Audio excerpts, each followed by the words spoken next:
Switch scenes. There we go. As Yoa Flashwall's son is our red Protoss spawning on the top side of Heavy Rain. As he's gonna go up against our very own, my dear friend, Liquid's HerO, spawning as the blue Protoss at the 5/6 o'clock position of this map. So far, interesting starts from both of these players. I really thought that San was gonna go into a 2-0 lead, but HerO, his push hit at the right time, and I really feel like those force fields, he managed them perfectly at the ramp. You know, if you mess up one of those force fields, you lose the game instantly. And HerO, under high pressure, he did really well in the previous game. San, he messed up, but I don't know. I'm not actually that sure if he could have defended or not. Maybe we should do a resume replay later and check if like it's possible to defend in that situation. Can we resume from replay of a game at the previous match? Oh yeah, we can't. Oh my god. Too bad, we'll never know then.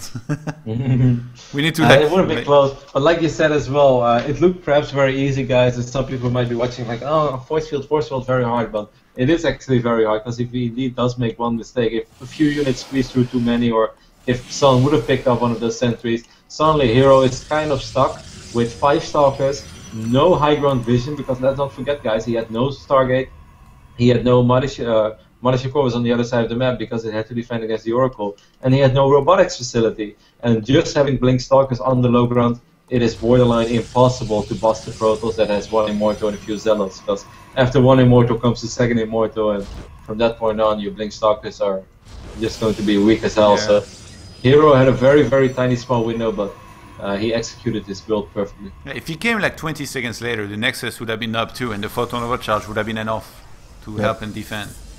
So it was a very tight timing, which he recognized and made work in the end. Hey, and let's not forget that the very first moment when San sent in those 2 Phoenixes, that HerO kept the Mothership Core alive without using Photon Overcharge. I think so many players would be like, Photon Overcharge immediately. Yeah, but the Nexus wasn't up at first. Sorry? The Nexus wasn't up yet. I mean the 2 Phoenixes that were working on the Mothership Core in HerO's base. Because if HerO would have dropped a Photon Overcharge, he wouldn't have another Photon Overcharge for that Oracle later on. And then and he would be forced to warp and Stalkers defensively. I know I always use Photon Overcharge in this situation. I'm like, screw it. You wanna come in my base? And then later I realized this was a huge mess up. So that was great play by HerO. Either way, Sun has shown us an aggressive build and a rather passive build. Heavy Rain is an excellent Blink Stalker map. I wouldn't be surprised to see both, one of the players at least open up with like 2 gates, a Twilight Robo and another gate, and expand from that. What do you think? That's a lot of theory crafting. Man, why don't you calm down? Okay. No, I'm just I won't say anything anymore. Solo cast by you. Sad actually with the quick Twilight here. You think Dark Templars? These players, they have been mixing it up more than I thought they would. Like sometimes, I know I mentioned this before, but sometimes you see players go into like some kind of the same opener a lot in the best of 5, depending on who you see play. So as much as these guys, they can play any style they want, I would say San has done 3 completely different openers so far. The first game he went 3 gateways pressure, second game quick Stargate, and now quick Twilight with a very, very quick blink. Yeah, I'm actually a little surprised, Johan, because the moment you asked me, do you think DTs, I was about to say yes. I mean, obviously I could say no right now, because then I would look smart and pretend I was right. But I actually thought the way that the Twilight went down and the way that he opened, that he was indeed going for Blink. HerO is sacrificing his Stalker. Scouting is important, I guess, for a HerO. It's an expensive scout, but will he see the Twilight console? No, he does not see it. Wow, unfortunate there for HerO. Sacrifice is a very important unit in the early stage in the game. He saw the 3 gateways, but he should know there is no real proxy coming because of the timing and the units were still in the base. Alright, Johan, you were making fun of me and you told me to calm down with my theory crafting, but let's take a look at Sun's main base right now. 3 gateways, a Twilight console, and a Robo. I was on the money, son. Good job. Oh, one of those probes. Actually, the only probe on the map for San is gonna get caught here. What was the Mothership Core doing here? Are you kidding me? That's some meta game right here. Okay, all the way across the map. I know a probe's gonna come here. Every single time HerO plays, it's just Mothership Cores are everywhere they shouldn't be. Sometimes for the good, sometimes for the bad. Yeah. Either way, this scout from HerO, this pro from HerO is making his way across the map. HerO would love to see if there's a Nexus down or not. I don't. He might actually get the confirmation that. Yeah, I think he would have seen the Nexus if it was down. So HerO is dropping his own Nexus a little quicker. He has 3 gates as well. He's not making a Robo. He's dropping it in right now. By the way. He's gonna have a great scouting capability with all these hallucinations, which I wouldn't be surprised if he starts. Well, he already sent one actually. Yeah. Still, he didn't spot the Twilight Council, but he saw the Stalkers blink. Yep, exactly. So Son, despite me liking his opening, Johan, HerO also has a strong build against what Son is doing. It's kind of in HerO's hands right now. Like the ball is in his corner. If he doesn't mess up, which I don't think he's gonna, he shouldn't lose too much. He has a lot more walkers, by the way, which is unusual. 3 more walkers at these points. That's not really supposed to happen. HerO knows exactly what he's playing against, so he doesn't want to take a massive risk and put too many units in the natural, and then the Stalkers might blink into the main base. He also knows that Robo is going to be important. He opens up with an Observer before the Immortal, so he's not all that afraid, as he would rather have the opportunity to perhaps pick off the Observer from Sun if Sun decides to go active with. He has a lot of Guardian Shield with those sentries. He can warp in his own Blink Stalkers, and he has double Photon Overcharge almost there, so he's right to not feel worried. And I like what he's doing. Again, showing some initiative with that Observer. He might actually catch the Observer of Sand that set it for his base. If he sees it somewhere, he's definitely going to go for it. And that will be good for him to deny again scouting from his opponent. Because Sand, he has a few sentries, but he doesn't have as many as HerO, so his scouting is not going to be as good. But I guess he does have a hallucination now to scout with in any case. Observer from Sun is making its way across the map, like they said. HerO. Oh, HerO's Observer is really close. It's really close. He doesn't see it. If HerO gets it, that would be a really nice pickup. It's annoying to lose your Observers, especially because both players right now are kind of low in economy, and only having a single Robo, you want to use it to produce either Immortals or Colossi. Do you think? You don't think either? They fly right past each other. What were you gonna ask? If you think both of them are gonna go into Immortal Archon, or do you think one of them is gonna drop the Robo Bay before getting a? I think Robo Bay is possible, but it comes down to personal preference. I would say San is probably gonna take a third and take 2 Templars. I mean Archons and Charge Lots, and HerO probably Colossus, if I had to predict. Alright, I know on which side I would be. I would be on the Colossus side. Then we do see the Robo Bay being wiped in for HerO. San is going Colossus as well, so both players believing in the Colossus. I guess this might be the right choice. Being on 2 bases like this, if you take into Colossus, you see your opponent take a 3rd base and take 2 Archons and Charge Lots, you can still take your own 3rd as well. And then with some nice wall-off, you're going to be able to hold their future attacks, some good time warps, and I mean, as soon as you have 3 Colossus, this becomes quite good to deal with those Charge Lots, Archon, and Immortal compositions. And because of all the sentries that HerO still has, he has excellent hallucination scouting, like you said, so if his opponent would somehow try to take up the Tempest, he could still try to hit a good fight before that, or he could just be like, alright, I'm gonna only get a certain amount of Colossus, and then I'm just gonna make sure that I have enough to either protect them, or take care of the Tempest. Yeah. By the way, HerO, he warped in a few extra Stalkers. It looks like he might want to go for some aggression here, which surprises me. He's moving across the map. I don't think it's real aggression though, because I mean he's stacking up to Colossus behind this. He's sending in a hallucinated War Prism in the main to try and maybe bait the army out of position and get a cancel on the 3rd base of his opponent. Was it to be there, but it's not. Can you put it in phase shift? No, right? No. Hey, I've never hallucinated War Prisms, which I know is a bloody shame, but I think that would be sick. Blizzard should do that. Then you can get some cool tricks going. Oh, he's having the Stalkers in the main. I think. Yep, there we go. Links indeed up into the main, will get the first fight immediately. Photon Overcharge is casted though. He was zoning out 4 Stalkers, he wanted to go for the 4th Stalker hit squad. But then with Photon Overcharge you can just attack move.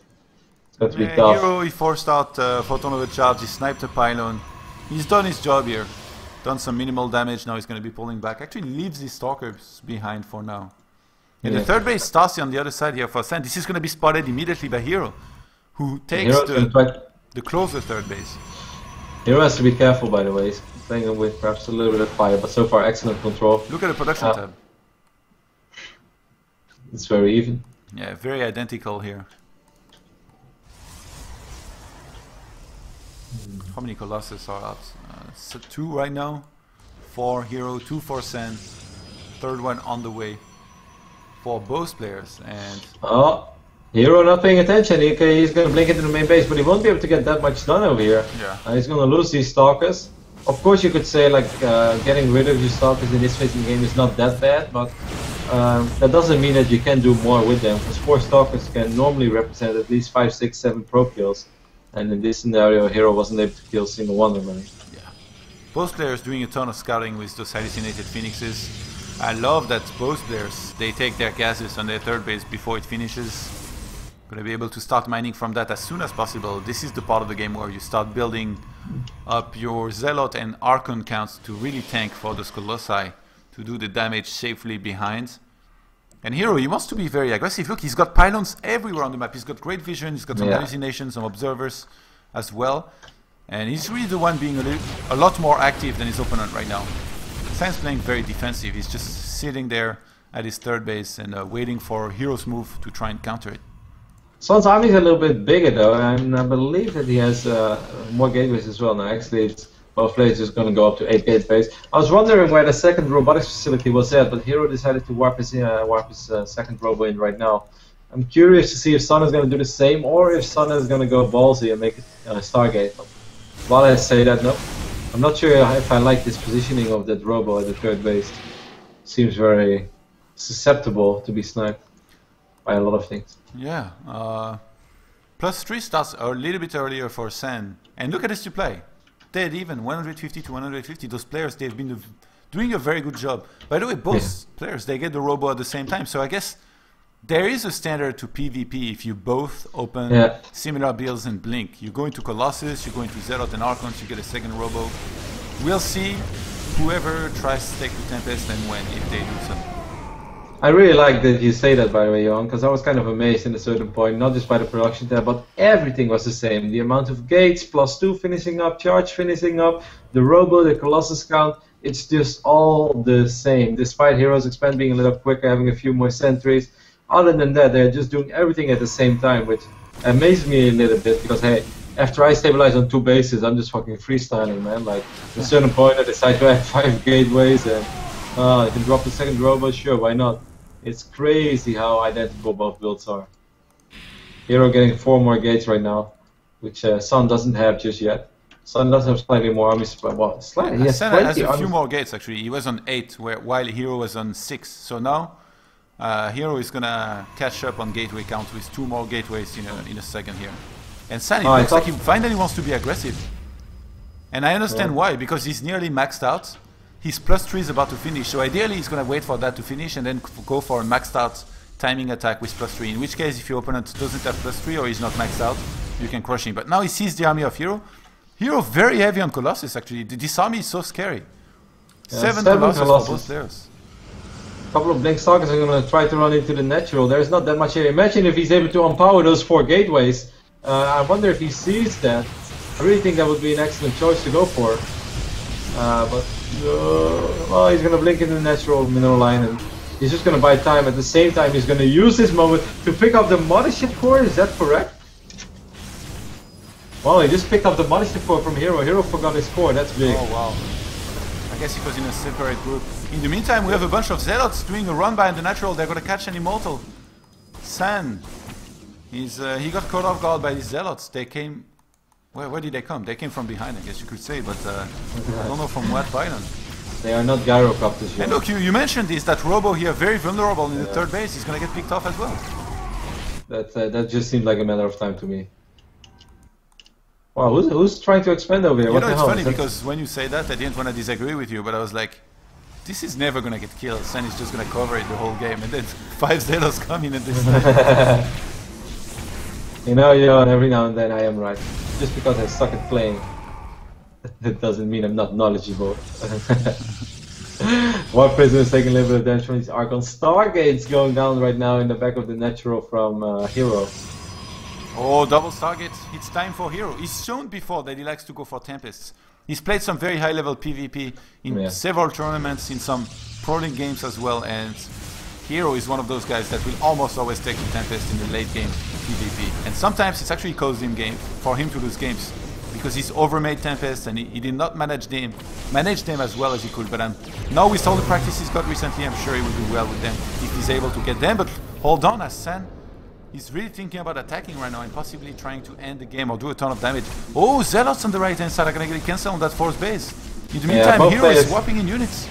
Yep, including DTs as well. War Prism is still alive, but the 2 cannons and a few Zealots from HerO are enough, or Sun, sorry. There's enough action right now all around the map. Sun is completely unaware about these targets, but as long as he keeps his opponent on 3 bases, it might be okay. I like the fact that you mentioned HerO has played some very high-level PvPs. The one that jumps to mind immediately for me is the one he played against Deer at the WCS Season 3 Finals in Canada, which is just a fantastic series where HerO had a couple of Tempests on Belshire Vestige. Is he gonna get the Robo? Wow, he gets both Robos. Sun is very stubborn, he remade it. Actually, yeah, he remade it in the same position. Oh, he remakes another one! Right next to it. I'm not sure what to say about it.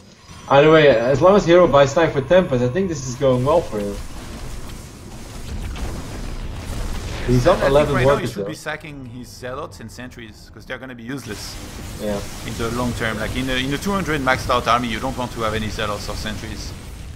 Sun knows that he can't just take a bad fight, like running up a ramp, running into a time warp, but he has to know that HerO is stacking up to Tempest. He's dropping 2 targets on his own right now, but it's a good 2 minutes, perhaps too late, as the first 2 Tempests for HerO are halfway through. I think Sun really knows. He probably looked at the army and said, okay, that's a scary army, but mine looks a lot bigger, and I know that you've been just as rich as me, so you must be buying time. Yeah, I mean supply right now, 144 for San, 129 for HerO. He's got a charge to work with. Where was San to attack into this? Oh, some Archons getting caught out of position. Yeah. Has some DTs and Zealots, so are about to counter-attack that natural of San, who might not be ready for it. He's gonna have to react very quickly. He's almost maxed out. Luckily for him, he's not yet. Some Dark Templars picking off this Nexus in the middle of the map. They are gonna get killed. At the same time, this little hit squad from HerO is doing some damage. Above all, HerO is just buying time. The first 2 Tempests are out, the second 2 Tempests are halfway through. Sun just can't run up that ramp. There is no way, guys. Despite being up 20 army supply, or at least he was, you cannot run through a time warp like that. Everything will die before you're there.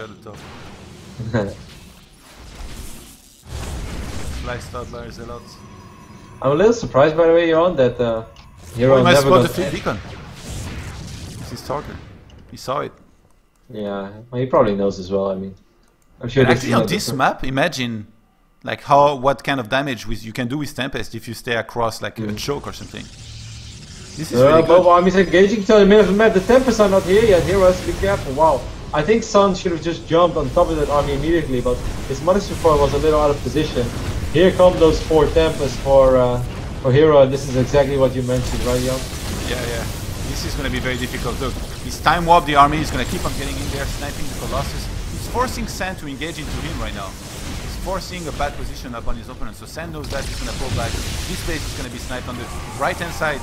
In the meantime, we have a lot of Zealots being sent. HerO's going to have to warp in some Dark Templars to try and defend against this. He actually pulls probes. He's going to lose a ton of probes on this base. Has to be careful. He's losing a lot of probes. These 3 DTs will take care of it. I think, as crazy as it sounds, often with these kind of hit squads, in this phase in the game, you do want to send an observer with your army, because you know that your opponent is just always going to have a DT weapon ready to take care of that kind of stuff. HerO up 30 supply right now. How many Tempests do we have on the side of HerO? We've got 5 of them, and just 2 Tempests for Sun. So far, HerO has transitioned into these Tempest decks so smoothly, so beautiful. You need 5 Tempests to one-shot the Colossus. The problem is knowing what to target in those fights. If you target your opponent's Colossus, he's going to target your Tempest with his Tempest. And then he takes out your Tempest, and then takes out your Colossus. But then the Colossus are not doing damage in the meantime. So it's a very complicated fight that we're going to have here. We'll see what the players choose to target. Tempest versus Tempest right now. HerO doing a very good job with those. Are you kidding me? Sniping units and then pulling back. He goes for another Colossus. He's got the 5 Tempest count he needs to one-shot Colossus. Oh, that's a great time warp by Sun, though. That's a really good time warp. Yes, HerO does have the Tempest numbers. I still feel that's a good time warp. That's an excellent warp in. Or imagine if that Phylum would have died. And it seems like all these Zealots will protect the rest of HerO's army. And I think that HerO has this game in the bag. As all these Immortals and Colossus are still alive. He had the Tempest number going for himself for a long time. He didn't care about the Tempest of Sun. The only thing he cared about. HerO has to be careful. He barely has any NPR. Yeah, actually, this is what I was talking about. He chose to target the Colossus of his opponent, so he killed it, and then he won the ground fight, but he didn't have enough to kill his opponent's Tempest, and now Sen was gonna take out the Colossus, but I guess he didn't have enough on the ground. So I guess I know what to do now. You target the Colossus of your opponent from afar, you try and do some work with those Tempests, and if you win the fight on the ground, I guess you won, because if your opponent only has the Tempest up in the air, he's never gonna win against reinforcing Stalkers with +3 and Blink. I really think, though, what helped so much is that they were fighting on top of a pylon for HerO. That Zealot warp in was really big, because that time warp was excellent from Sun, and HerO lost his Munchie Core before that already to, I don't know, something one way or the other. Maybe even though that was pulled back, because he was losing his Colossus now. He felt like he had to fight, you know, and you know that situation. Yeah, I know it all too well, and I always fight, and I always lose. I don't know, it was a really good game. Despite the game, perhaps.